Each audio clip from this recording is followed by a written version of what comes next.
Aurora Mardiganian on Stage in Berlin Again by Sophia Bergmann, published on June 24, 2024. Theater Review. The Maxim Gorki Theater in Berlin, a world-renowned cross-cultural hub of contemporary performance art, recently showcased a 2015 piece by Arsinee Khanjina called Auction of Souls, about Aurora Mardiganian's forgotten story. Hermann Langhoff, the intendant of Berlin's Maxim Gorki Theater, approached Khanjina to help develop a theater program featuring Armenian artists for the Genocide Centennial. The meeting was something like 3 hours, and then Langhoff said, "And what are you going to do, as an artist?" said Khanjina, who had not prepared a pitch. But at that moment, I realized that this was personally the most amazing thing being asked of me in Berlin, to be doing something in one of these amazing theater institutions, she said. How can we tell an important story that has been forgotten? In the context of the commemoration of the Armenian Genocide Centennial in 2015, the pressure was on for Armenian-Canadian actress and activist Arsinee Khanjina. She had to grapple with this question, and she had to do it fast. In an interview with EVN Report, following the re-showing of her piece in Berlin for the 2024 Genocide Remembrance Day, Khanjina shared the significance of this project. Langhoff, a woman of Turkish descent who runs one of the most important spaces for socio-political discourse, was determined to tackle the Armenian genocide in a city with its own history of genocide and the largest Turkish population outside Istanbul. Khanjina knew her piece would focus on Aurora Mardiganian, and Langhoff understood the significance of this story to the German capital. Together, they began developing an idea that Khanjina had tucked up her sleeve. There was one project that I had been considering for years. It was about Aurora Mardiganian and Auction of Souls, the actual film itself. This woman was an activist. She was really talking from the perspective of a lost part of history, Khanjina said.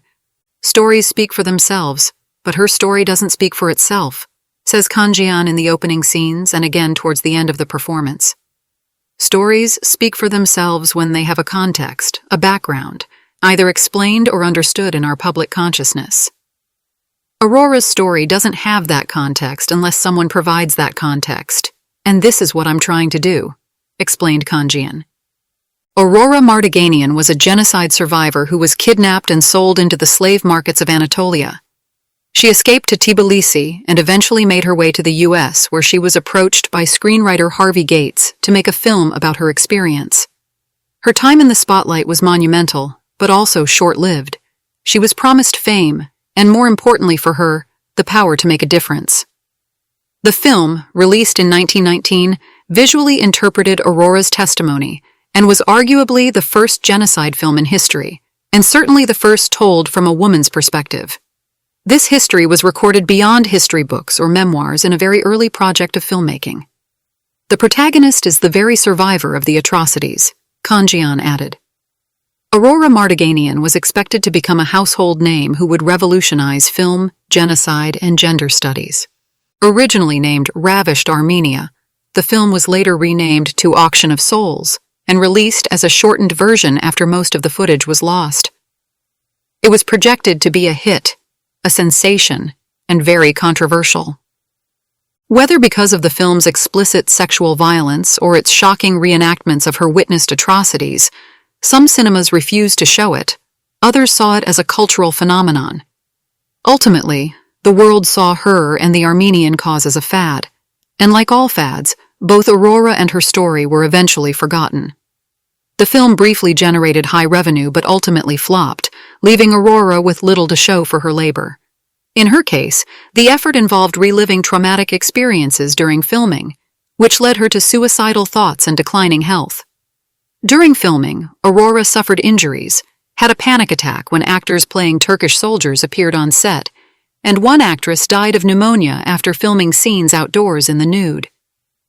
She, Aurora, wanted to say things in her own way and in her own words, says Khanjina, but very shortly after the film's release, the original cut of the film disappears. Aurora does not become a star as Hollywood had promised, though, according to Khanjina, it was never about her own reputation. She does not become a part of the world where she would be the narrator of her own story through the wider context of the history of her nation.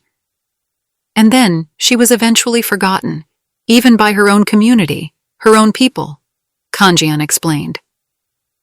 During the performance, the audience is taken on a journey of intertwined storylines that Khanjina has crafted, mirroring the true events of Aurora's story.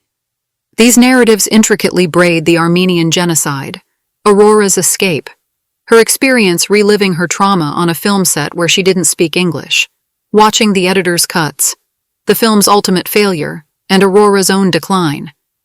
Khanjina's narrative structures are complex, yet they remain sharp, seamlessly transitioning from one to another. Khanjina takes on the role of an academic discussing Aurora's story. She is intermittently interrupted by two actors, Taner Sahinturk and Sasida Terzian, who perform behind a screen. On this screen, Auction of Souls is silently playing with a live projection of the actors superimposed over it. The whole idea was that the images that you will see are the images that I see as I'm reading this horrifying text and the script and her testimony, says Khanjina. It was important for her not to have anyone play Aurora, but rather recreate the missing context so that Aurora's story could finally speak for itself. Khanjina's language is direct. She does not sugarcoat or sensationalize Aurora's suffering. At times, it seems as though she might begin to cry, but she never does. Maybe her eyes are simply glossy from the bright lights of the projector. Sahinturk and Terzian alternate roles between victim and perpetrator, performing abstracted and contradicting scenes, ranging from pain and horror to laughter and playfulness, which become almost indistinguishable.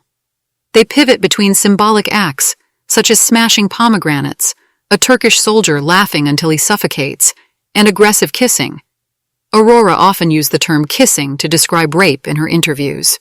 Khanjina opened up about her process of conceptualizing the performance when the challenge was to relay that which she would see in her mind's eye when she herself used to read accounts of the genocide. The only way was to take the impact of that, and then exaggerate it enough so that it becomes something inevitable to watch. You cannot dismiss it. During the performance, Khanjina sometimes yells, "Cut!" as if on a film set. The actors stop, and Khanjina begins writing on an overhead projector that beams onto the same screen behind which the actors stand. Khanjina begins her lessons, writing key terms and definitions that either vaguely or explicitly describe what the two actors just performed. Kissing, touch or caress to signify romantic or sexual attraction, for example. But like Aurora's lost footage, Khanjina destroys the papers in a shredder on stage. The screen serves as a portal to new narratives.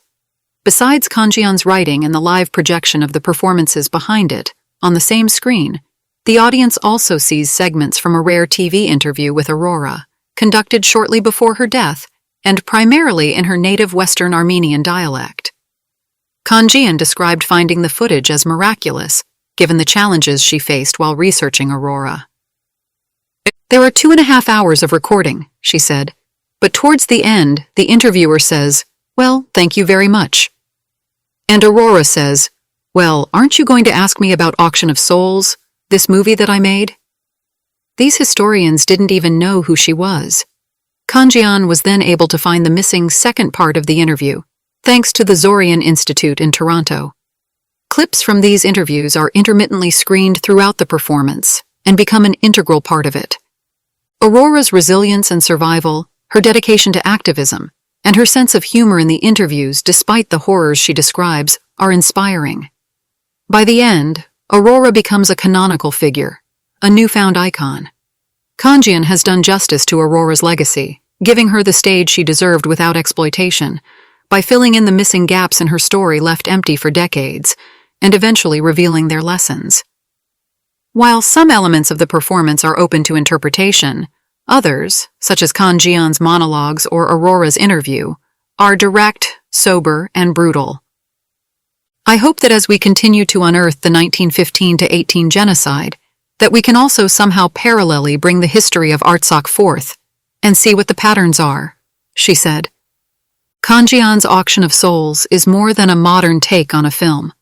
It represents its own form of storytelling that alternates between performance, historical accounts, archival footage, and an unconventional, contemporary, and socio-political approach to theater that epitomizes Berlin's Gorki, even almost a decade after it premiered. Aurora Mardiganian, She only had her stories, her words. She tells exactly what happened the way she knew it happened or lived through it. I wanted to take on the responsibility of interpreting something that has happened to a lot of us.